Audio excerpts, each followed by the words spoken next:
창세기 3:1-4 뱀의 저주와 구원의 약속 세상에 악이 그토록 존재하는 것처럼 보이는 이유가 무엇인지 궁금한 적이 있습니까?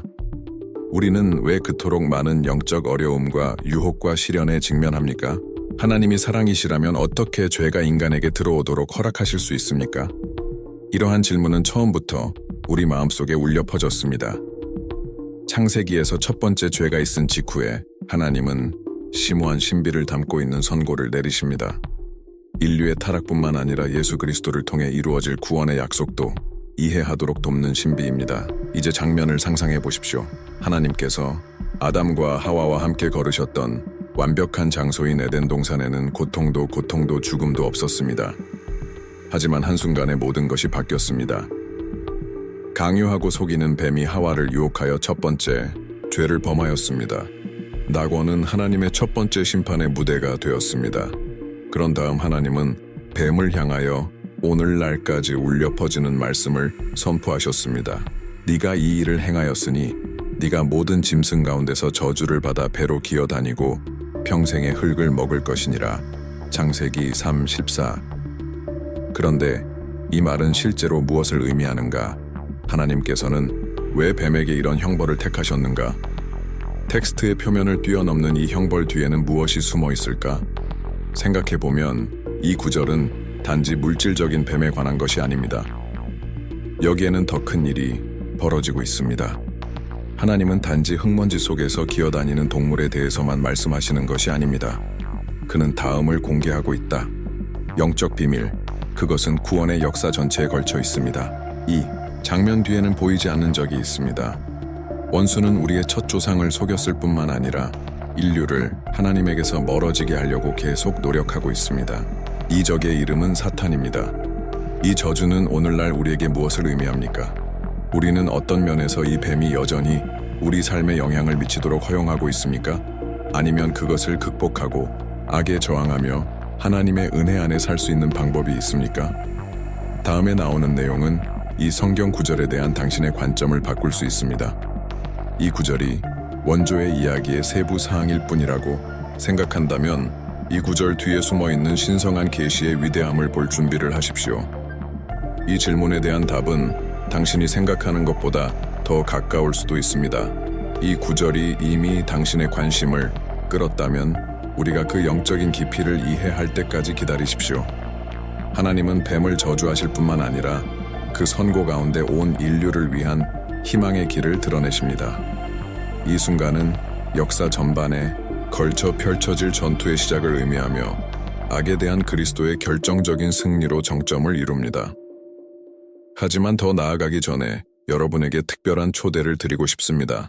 기도는 우리의 영적 여정에서 강력한 무기이며 우리는 혼자 싸울 필요가 없습니다. 댓글로 기도 제목을 남겨주세요.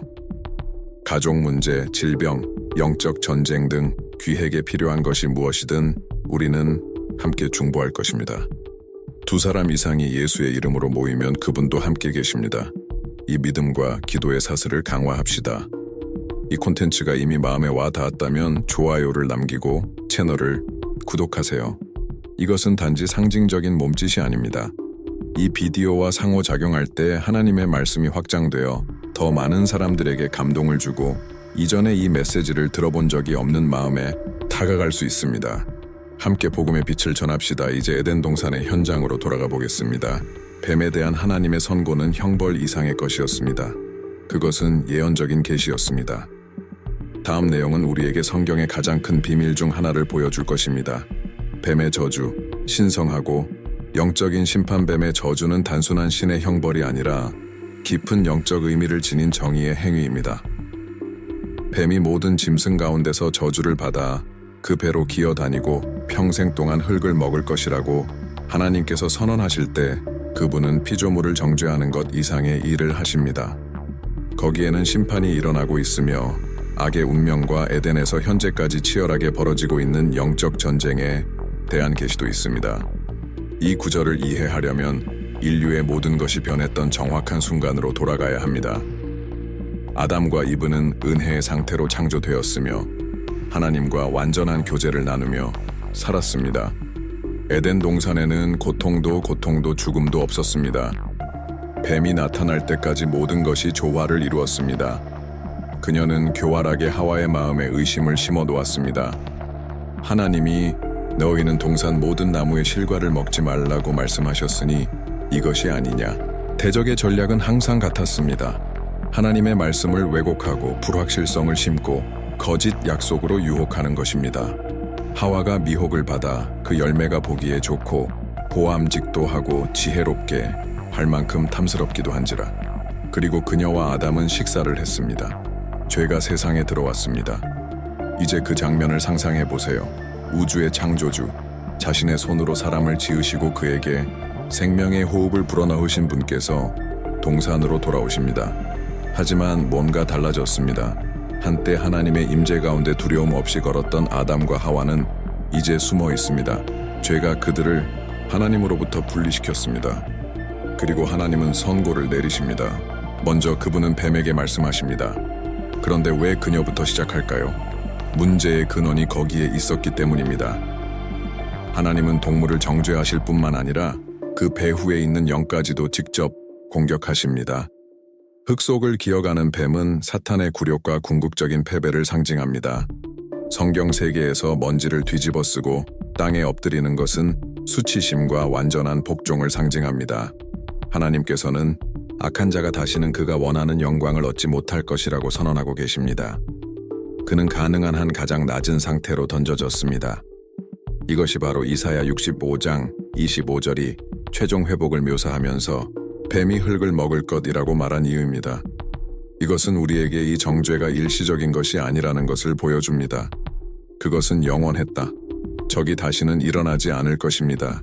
그러나 여기에는 더 깊은 것이 있습니다. 뱀은 모든 동물 가운데서 저주를 받았습니다. 이는 자연계 자체가 파괴되는 것을 목격하게 된다는 것을 의미합니다. 성경의 상징에서 사탄은 항상 자신을 높이려고 노력해왔습니다.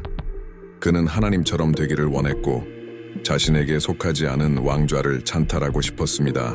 그러나 하나님은 그를 흙으로 만드셨습니다. 여기에는 강력한 영적 교훈이 있습니다. 하나님의 뜻을 넘어서려는 모든 시도는 타락으로 이어진다는 것입니다. 교만은 파멸에 앞서며 루시퍼를 무너뜨린 것도 바로 교만이었습니다. 이것은 우리가 반성하게끔 이끈다. 우리는 어떤 면에서 우리의 삶과 태도에서 같은 함정에 빠지고 있지 않은가? 우리는 얼마나 자주 우리 자신의 영광을 구하고 교만에 사로잡혀 하나님께 순종하지 않고 우리 방식대로 일하려고 합니까? 뱀의 타락은 교만이 멸망으로 이어진다는 분명한 경고입니다. 그리고 나서 하나님께서는 세세한 것처럼 보이지만 엄청난 영적 무게를 지닌 말씀을 하십니다. 너는 평생의 흙을 먹을 것이다. 이것은 무엇을 의미합니까? 우리는 뱀이 말 그대로 먼지를 먹지 않는다는 것을 알고 있습니다. 이 구절은 물리적인 것 너머의 무엇인가를 가리키고 있습니다. 히브리 문화에서 흙을 먹는 것은 완전한 패배와 굴욕의 상징입니다. 하나님께 반역한 사탄은 이런 영적 비참한 상태에서 살도록 정죄받았습니다. 더욱이 이 문구는 성경의 또 다른 기본 구절을 반영합니다. 즉, 하나님이 사람을 창조하실 때 땅의 흙으로 그를 지으셨다는 것입니다. 그러나 차이점이 있습니다. 사람은 생명의 호흡을 받았고 하나님에 의해 아들의 존엄성으로 높여졌습니다. 반면에 뱀은 흙 속에 머물러 다시는 살아나지 못하는 형벌을 받았습니다. 이것은 우리에게 두 가지 가능한 운명이 있음을 보여줍니다. 타락했음에도 불구하고 신성한 은혜로 회복될 수 있는 인간의 운명과 멸망을 선고받은 원수의 운명입니다. 이것은 단지 과거의 이야기가 아니라 오늘날에도 드러나는 영적인 현실입니다. 우리는 우리 삶에서 이 싸움이 얼마나 자주 벌어지고 있다고 느끼나요? 원수는 우리를 계속 엎드리고 넘어지게 하고 수치와 죄에 사로잡히게 하려고 합니다. 그는 우리에게 구원이 없고 우리가 흙 속으로 기어가도록 정죄받았다는 것을 확신시키기를 원합니다. 그러나 이것은 또 다른 거짓말이다. 하나님께서는 이 선고를 우리에게 내리신 것이 아니라 사탄에게 내리셨습니다. 우리가 회개하고 하나님께로 향하면 우리는 높여질 것입니다. 하지만 우리가 계속 멀리 떨어져 있으면 결국 뱀과 같은 운명을 맞이하게 될 수도 있습니다. 선택은 우리 앞에 있습니다. 그리고 이것이 바로 창세기의 이 구절이 우리의 일상생활과 매우 관련되는 부분입니다. 우리가 하나님에게서 돌아서는 것은 우리 자신을 뱀의 입장에 두는 것입니다. 즉, 타락하고 굴욕을 당하고 소망이 없는 것입니다. 그러나 우리가 주님을 찾을 때 그분은 우리를 일으키시고 회복시키시며 죄가 훔치려던 존엄성을 다시 돌려주십니다. 이 구절은 악이 결코 승리하지 못할 것임을 강력하게 상기시켜줍니다. 하나님은 처음부터 사탄의 패배를 선언하셨습니다. 그러나 전투는 여전히 계속되고 있습니다. 적은 운명을 정했지만 그는 여전히 속이는 사람들을 끌어들이기 위해 싸우고 있습니다. 이는 우리에게 중요한 점을 제시합니다. 어떻게 적의 전략을 식별하고 우리의 입장을 견지할 수 있습니까? 아담과 하와를 속였던 동일한 함정에 빠지지 않으려면 어떻게 해야 합니까? 에덴에서 일어난 일은 단지 고립된 사건이 아니라 오늘날까지 계속되는 전쟁의 시작이었습니다. 다음 몇 분 동안 우리는 이 전투에 대해 더욱 깊이 파고들어 그 안에서 우리의 역할을 이해하게 될 것입니다. 준비하세요. 다음에 나올 내용은 종종 눈에 띄지 않지만 영적인 세계를 보는 방식을 변화시킬 수 있는 비밀을 밝혀줄 것이기 때문입니다. 뱀과 사탄, 영적 전쟁이 여기서 시작되었습니다. 에덴 동산에 나타난 뱀은 단순한 동물이 아니라 사탄 자신의 현현이었습니다. 이 세부 사항은 나중에 요한계시록에서 큰 용, 곧 옛뱀, 곧 마귀라고도 하고 사단이라고도 하는 온 천하를 꿰는 자라 요한계시록 12:9라고 우리에게 말할 때 드러납니다. 이는 2부의 유혹 에피소드가 고립된 사건이 아니라 인류 역사 전반에 걸쳐 오늘날까지 계속되는 영적 전쟁의 시작이라는 것을 의미합니다. 그 순간부터 원수는 인간을 하나님에게서 멀어지게 하기 위해 같은 전략을 사용해 왔습니다. 그는 직접적이고 명백한 방식으로 행동하지 않고 사람들을 진리의 길에서 벗어나게 하기 위해 의심과 거짓말과 유혹을 사용하여 그림자 속에서 일합니다. 그것이 바로 그분이 하와에게 행하신 일입니다. 그분은 그녀에게 불순종을 강요하는 대신 그녀의 마음에 불확실함의 씨앗을 심으셨습니다. 정말 하나님이 그렇게 말씀하셨나요? 동산에 있는 모든 나무의 열매는 먹을 수 없다고 하였느냐? 이 질문을 순진함으로 가장한 뱀은 이미 하와의 지각을 조종하여 하와가 하나님을 더 이상 사랑이 많으신 아버지로 보지 않고 자신의 자유를 제한하는 분으로 여기게 만들고 있었습니다. 이것은 오늘날에도 사탄이 계속하고 있는 것과 같은 게임입니다. 그것은 우리의 생각에 침투하여 우리로 하여금 하나님의 선하심에 대해 의문을 갖게 만듭니다. 계명에 순종하는 것은 제한이고 신성한 뜻에서 멀리 떨어져 사는 것이 자유의 길이라고 생각하게 만듭니다. 그러나 이것이 가장 큰 환상이다. 금지된 열매가 먹기에 좋고 보암직도 하고 지식으로 보답할 만큼 탐스럽던 것처럼 죄는 언제나 그 자신을 매력적인 것으로 가장합니다. 시험을 당할 때에는 모든 것이 유리해 보이지만 곧 결과가 옵니다.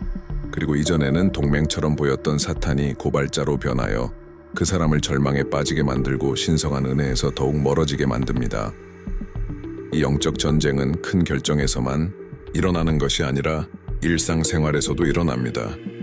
용서하는 것과 원한을 품는 것, 진실을 말하는 것과 거짓말을 하는 것, 하나님을 신뢰하는 것과 두려움에 귀를 기울이는 것 사이에서 선택할 때 그것은 존재합니다. 이러한 각각의 선택에는 우리 내부에서 전투가 벌어지고 있습니다. 그리고 우리가 하나님께로부터 나오지 않은 생각을 더 많이 먹일수록 우리 귀에 계속 속삭이는 뱀의 목소리에 더 많은 공간을 제공하게 됩니다. 하지만 이 싸움이 너무 격렬하다면 우리는 이에 맞설 준비가 되어 있습니까? 우리는 자신도 모르게 적의 함정에 빠진 적이 몇 번이나 있습니까? 그리고 가장 중요한 것은 우리가 어떻게 이 전쟁에 저항하고 승리할 수 있는가입니다. 댓글에 남겨주세요. 적이 당신의 마음에 의심을 심으려고 했던 순간을 확인한 적이 있습니까? 당신은 어떻게 반응했나요? 우리가 이 믿음의 여정에서 서로를 도울 수 있도록 여러분의 경험을 공유하십시오. 그리스도와 마리아에 관한 첫 번째 예언 에덴에서의 심판 장면은 언뜻 보면 절망적인 비극처럼 보입니다. 하나님께서는 뱀인 아담과 하와에게 선고를 내리시며 우리가 알던 완벽한 세상은 더 이상 존재하지 않게 됩니다. 그런데 거친 말 속에 놀라운 사실이 드러났다. 하나님 자신은 타락의 순간에 이미 미래의 구원을 선포하셨습니다. 창세기 3장 15절에서 우리는 성경 전체에서 가장 신비하고 심오한 구절 중 하나를 발견합니다. 내가 너로 여자 사이에 네 후손도 여자의 후손과 원수가 되게 하리니 그 여자는 네 머리를 상하게 할 것이고 너는 그 발꿈치를 상하게 할 것이다. 이 말은 구원 역사 전반에 걸쳐 울려 퍼지는 신비를 담고 있습니다. 여기서 하나님께서 말씀하시는 것은 단지 죄의 결과가 아니라 그리스도의 오심과 마리아의 독특한 역할을 직접적으로 가리키는 예언입니다. 내가 너와 여자 사이에 저기를 두겠다는 표현은 단순한 세부사항이 아닙니다. 하나님께서는 이 여자와 뱀 사이에 완전한 분리, 즉 절대적인 적대가 있을 것이라고 선언하고 계십니다. 그런데 이 여자는 누구입니까? 첫째, 직접적인 맥락에서 우리는 하와를 생각할 수 있습니다. 그러나 교회는 항상 이 구절에서 훨씬 더 깊은 언급을 보아왔습니다. 바로 성모 마리아입니다. 뱀의 유혹에 빠진 하와와는 달리 마리아는 순종을 통해 구세주를 세상에 데려올 새 여자로 하나님에 의해 선택되었습니다. 그리고 여기에 인상적인 세부 사항이 있습니다. 천사 가브리엘이 마리아에게 나타나 그녀가 하느님 아들의 어머니가 될 것임을 알렸을 때 그는 은총이 가득하신 분이여 만세 루카 1:28라는 독특한 표현으로 마리아에게 인사했습니다. 마리아가 은혜로 가득 차 있다면 그것은 그녀의 삶에 죄가 들어설 자리가 없다는 뜻입니다. 그녀와 뱀 사이의 적대감은 단지 상징적인 것이 아니라 실제적인 것입니다. 그녀는 모든 인류와는 달리 결코 죄의 지배 아래 있지 않았습니다. 그러면 여자의 후손은 어떻습니까? 성경 전체를 살펴보면 이 예언이 그리스도 안에서 인상적으로 성취되었음을 알 수 있습니다. 예수님은 뱀의 머리를 상하게 하러 오실 약속의 후손이십니다. 그리고 여기서 우리는 또 다른 흥미로운 세부 사항을 발견합니다. 원래 히브리어에 사용된 언어는 다양한 방식으로 번역될 수 있으며 이로 인해 본문에 약간의 변형이 생길 수 있습니다. 일부 번역판에서는 여자의 후손이 뱀의 머리를 상하게 할 것이라고 말하고 다른 번역판에서는 여자 자신이 뱀의 머리를 상하게 할 것이라고 말합니다. 어느 쪽이든 의미는 동일합니다. 사탄에 대한 결정적인 승리는 마리아의 특별한 참여와 함께 그리스도를 통해 이루어질 것입니다. 이제 잠시 멈추고 이 계시의 위대함에 대해 생각해 보십시오. 하나님은 태초부터 이미 구원을 계획하셨습니다. 죄는 하나님을 놀라게 하지도 않았고 그분의 계획을 바꾸지도 않았습니다. 오히려 타락의 순간에 그분은 이미 악이 최후의 말을 하지 못할 것이라고 선언하고 계셨습니다. 그리고 그것이 바로 우리가 역사 전반에 걸쳐 일어나는 일을 보는 것입니다. 첫 번째 죄부터 십자가까지 모든 것이 이 구원의 순간으로 이어집니다. 그러나 우리가 깨달아야 할 것이 있습니다. 이 예언은 단지 먼 역사적 사건이 아닙니다. 이는 오늘날 우리의 삶에 직접적으로 적용됩니다. 사탄은 하와에게 했던 것처럼 계속해서 우리를 속이려고 합니다. 그는 우리가 진리에서 멀어지도록 하고 우리가 하나님의 약속을 의심하게 만들고 싶어 합니다. 그러나 우리가 이 구절을 이해한다면 우리는 그들의 거짓말에 맞서는 강력한 무기를 갖게 될 것입니다. 이미 승리가 선언되었음을 아는 것은 우리에게 저항할 힘을 줍니다. 그리고 여기에 우리의 영적 여정에서 마리아의 중요성이 나옵니다. 만일 하나님께서 처음부터 이 싸움에 참여하도록 마리아를 선택하셨다면 우리는 마리아를 어떻게 대해야 합니까? 우리는 하나님께서 이 여인에게 주신 역할을 인식하고 있습니까? 그리스도께서 친히 여러분을 존중하신 것처럼 우리도 여러분의 중재를 구했습니까? 생각해 보십시오. 창세기 이래로 하나님께서 이미 마리아와 사탄 사이에 이러한 적대감을 두셨다면 이는 그것에 의지하는 것이 일종의 영적 보호라는 것을 의미합니다. 많은 그리스도인들이 이 가르침의 깊이를 깨닫지 못하고 결국 하나님께서 우리에게 주신 이 강력한 무기를 외면하고 있습니다. 그러나 우리가 마리아가 처음부터 구원 계획의 일부였다는 것을 이해한다면 우리는 그녀가 단지 부수적인 인물이 아니라 악에 맞서 싸우는 핵심 인물이라는 것을 이해하게 될 것입니다. 이제 저는 여러분에게 묻습니다. 여러분의 삶에서 마리아의 중재의 힘을 경험해 본 적이 있습니까? 이에 대한 강력한 경험이 있다면 댓글로 공유해 주세요. 마리아야 어서 라고 쓰고 이 믿음의 사슬을 함께 강화합시다. 그러나 이 예언에 관해 우리가 이해해야 할 훨씬 더 깊은 것이 있습니다.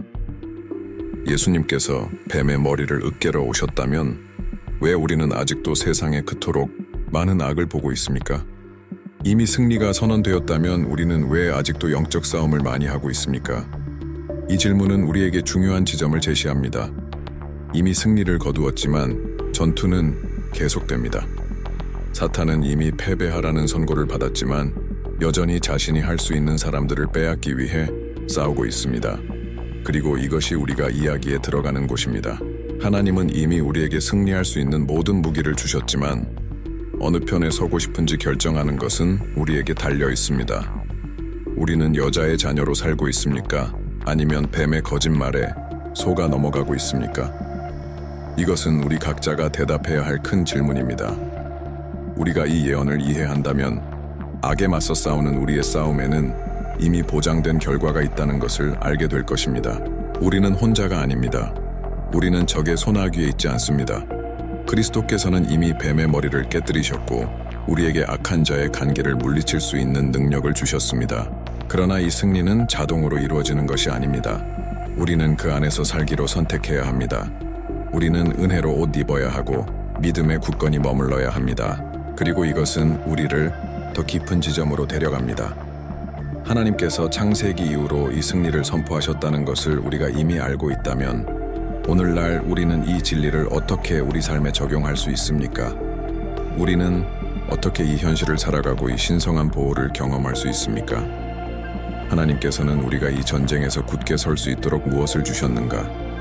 매일 이 전쟁에서 승리하는 방법을 알고 싶다면 준비하십시오. 다음에 일어날 일이 당신의 인생을 바꿀 수 있기 때문입니다. 일상생활에서 뱀을 물리치는 방법, 영적 전쟁이 에덴에서 시작되었다면 그것은 오늘날에도 계속되고 있으며 우리 모두는 이 싸움의 한가운데에 있습니다. 하와를 속인 뱀은 사라진 것이 아니라 단지 접근 방식을 바꾸고 현대에 맞게 전략을 적용했을 뿐입니다.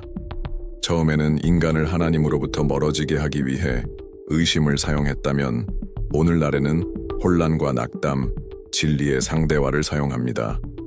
많은 경우 우리는 깨닫지 못한 채 이 목소리가 계속해서 우리 마음속에 속삭이고 우리의 선택에 영향을 미치며 우리를 신성한 뜻에서 멀어지게 할 여지를 줍니다. 그리고 이러한 공격을 어떻게 인식하고 극복할 수 있습니까? 대답은 성경 자체에 있습니다. 바오로 사도는 우리에게 이렇게 경고합니다. 마귀의 괴계를 능히 대적하기 위하여 하나님의 전신갑주를 입으라. 에베소서 6:9-11. 하나님의 전신갑주를 입는다는 것은 기도에 더욱 강해지고 말씀에 몰입하며 강렬한 성찬 생활을 살아가는 것을 의미합니다. 하지만 우리 자신을 보호하는 방법에 대해 이야기하기 전에 적의 행동을 위해 열어둔 문이 무엇인지 파악하는 것이 중요합니다. 뱀이 우리 삶에 들어오는 가장 흔한 방법 중 하나는 생각을 통해서입니다. 당신은 불안, 두려움, 무능력감에 지배당하고 있는 자신을 몇 번이나 발견했습니까? 이러한 싸움의 대부분은 우리에게서 오는 것이 아니라 우리의 믿음을 약화시키려는 영적인 공격입니다. 뱀은 우리가 약하고 무가치하며 하나님의 뜻대로 살 수 없다는 것을 믿기를 원합니다. 그녀는 우리가 우리의 타락을 바라보고 더 이상 희망이 없으며 죄가 우리를 하나님으로부터 돌이킬 수 없게 분리시켰다는 것을 믿기를 원합니다. 그러나 이것은 적의 큰 거짓말이다. 악마가 사용하는 또 다른 전략은 죄를 정상화하는 것입니다. 에덴에서 그분은 하와에게 금지된 열매를 무해한 것으로 여기게 하셨습니다. 그리고 오늘날 그분은 우리 주변의 수많은 유혹에 대해서도 동일한 일을 하십니다. 뱀은 죄가 선하다는 것을 우리에게 확신시키려고 하는 것이 아니라 오히려 죄가 이해할 수 있다, 받아들일 수 있다, 불가피하다고 믿게 만듭니다.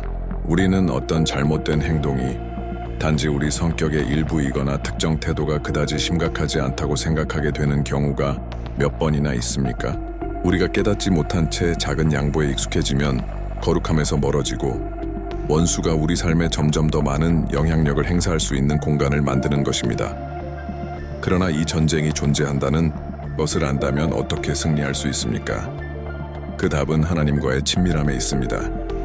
예수님께서 광야에서 시험을 받으셨을 때 사탄은 말씀 자체를 이용하여 예수님을 속이려고 했으나 그리스도께서는 신성한 진리로 응답하셨습니다. 그는 적과 논쟁을 벌이지 않았고 도발에 굴복하지도 않았으며 단지 권위를 가지고 성경을 선포했을 뿐입니다. 이것이 우리가 따라야 할 모범입니다. 우리는 말씀의 뿌리를 내리고 기도에 굳게 서서 성찬례와 고해성사를 통해 끊임없이 우리 자신을 강화해야 합니다. 우리가 이렇게 살면 원수는 우리를 속일 방법을 찾지 못합니다. 이제 당신을 위한 도전입니다. 댓글에 적에 대한 저항의 문장을 써보는 것은 어떨까요? 그것은 한 구절일 수도 있고 짧은 기도일 수도 있고 신앙 고백일 수도 있습니다. 우리가 하나님께 속해 있으며 뱀의 소리가 우리를 주관하지 못함을 함께 선포합시다. 당신이 여기까지 왔다면 그것은 어떤 면에서는 하나님께서 이 메시지를 통해 당신의 마음을 감동시키셨기 때문입니다. 그리고 우리는 이 말이 당신의 삶에 어떤 영향을 미쳤는지 정말로 알고 싶습니다. 댓글에 문구를 공유하세요. 이 영상에서 하나님의 음성을 느꼈어요. 그리고 이 성찰이 어떻게 당신에게 빛과 방향, 영적 쇄신을 가져왔는지 우리와 공유해 주십시오. 여러분의 간증은 단순한 믿음의 행위가 아니라 같은 희망의 말씀이 필요한 다른 많은 사람들에게 영감의 원천이 됩니다. 이 메시지가 여러분의 생활에 도움이 되었다면 먼저 채널을 구독하고 알림을 설정하지 않고 떠나지 마세요. 이런 식으로 당신은 하나님과의 동행을 강화해줄 혁신적인 콘텐츠를 계속해서 받게 될 것입니다. 또한 이 메시지가 더 많은 사람에게 전달되기 위해서는 여러분의 좋아요가 꼭 필요합니다. 간단한 몸짓으로 당신은 말씀을 전파하고 가장 필요한 사람들에게 희망을 전하는 이 사명의 일부가 됩니다. 그리고 떠나기 전 여기 최종 화면에서 다음 영상을 선택하세요. 하나님께서는 여전히 당신의 마음에 말씀하실 것이 훨씬 더 많으며 각각의 새로운 가르침은 당신의 영적 삶의 길을 여는 열쇠가 될 수 있습니다. 주님께서 여러분과 여러분의 가족에게 풍성한 축복을 부어주시기를 빕니다. 다음 영상에서 만나요.